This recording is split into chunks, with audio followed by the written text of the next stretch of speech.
আসসালামু আলাইকুম। চলে আসলাম আজকে আবারও এক নতুন রান্নায়।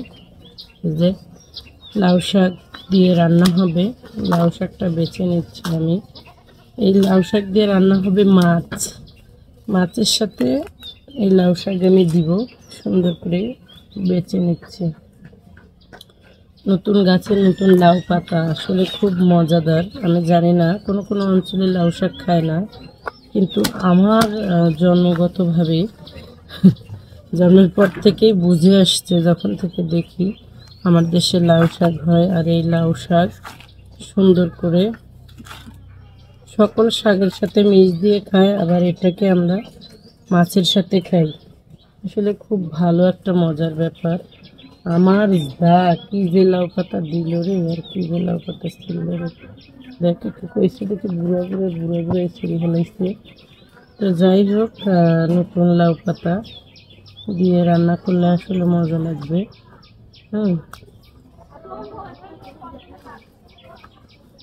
আমাকে পারমিশন দিয়েই দিতে লাউ শাক নেওয়ার। তো যাই হোক,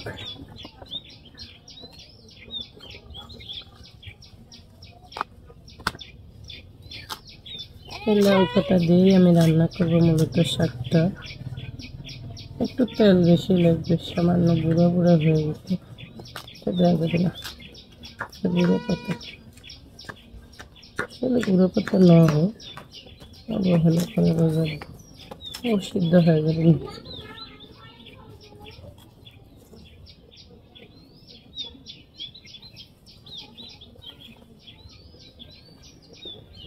যে ডাটা জীবনে মানুষ চেনা বড় দায়। আসলে একটা সত্যি কথা, পৃথিবীতে মানুষ চেনা বড় দায়। তো আমিও ছেলের সাথে থেকে থেকে ভালো মন্দ আর কি মরিচ খাওয়া বাদই দিয়ে দিছি। মরিচ খাওয়া বাদ দিয়ে দিছি। এই যে পেঁয়াজ কেটে নেব কুচি কুচি করে, কিছু ডিমে দিব আর কিছু তরকারিতে দিব। আসরে বসো।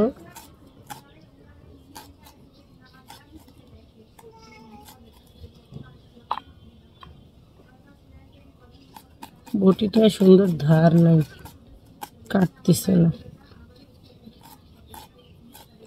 আমাদের শ্বশুর দেশে কী করে জানেন, হাসিয়ে দিয়ে হচ্ছে পাট কাটে, যে হাসিয়া ওটা দিয়েই শ্বশুর বাড়িতে হচ্ছে তরকারি কাটে। তা আমি তো পারি না, বাবার বাড়ি থেকেই বটি নিয়ে আসছি। তো আসলে এক এক জায়গার এক এক রকম সিচুয়েশন, কোয়ালিটি। শ্বশুর বাড়ি মধুরহারি না, আমি যে লেখাপড়া করেছি তার চেয়ে মেয়েদের জীবনে মনে হচ্ছে প্রাথমিক বিদ্যালয় কি জানেন, মরিচটা চিড়ে নিচ্ছি। সবচেয়ে বিশ্ববিদ্যালয় হচ্ছে শ্বশুর বাড়ি। এখানে হচ্ছে প্রিন্সিপাল হচ্ছে শাশুড়ি, আর প্রিন্সিপাল অ্যাসিস্ট্যান্ট হচ্ছে ননদ, তার যোগানিদাতা হচ্ছে শ্বশুর। এরকমই হয় এইসব জীবনে। কিন্তু আমি একে একে সব কেটে নিচ্ছি। টমেটোটাও আমি তরকারির মধ্যে দিব, যেহেতু পাকা টমেটো মাছের সাথে ভালোই যাবে। হ্যাঁ, এই যে একটু চামড়া চামড়া হয়ে গেছে টমেটোটা, অনেক দিনে শুকনো শুকনো তো রোদের মধ্যে টমেটো, জানি না কত দূর কীরকম হবে। তো যাই হোক, টক জিনিস তরকারিতে দিলে ভালোই হবে। শুকায় গেছে, ফ্রিজে রাখতে হবে। আমি কিন্তু এই যে বোলের মধ্যে রেখেছি, যেহেতু দুটা মানুষ। এই যে এটা হচ্ছে সিলভার মাছের মাথা। এই মাছের মাথায় যে এক পিস আর এই যে লেগ পিস, এইটা দিয়েই আমি হচ্ছে আমার রান্নাটা করব। কারণ হচ্ছে খুব মজাদার। আমার কাছে সিলভার মাছের ঝোল খেতে ভালো লাগে না, তো সেই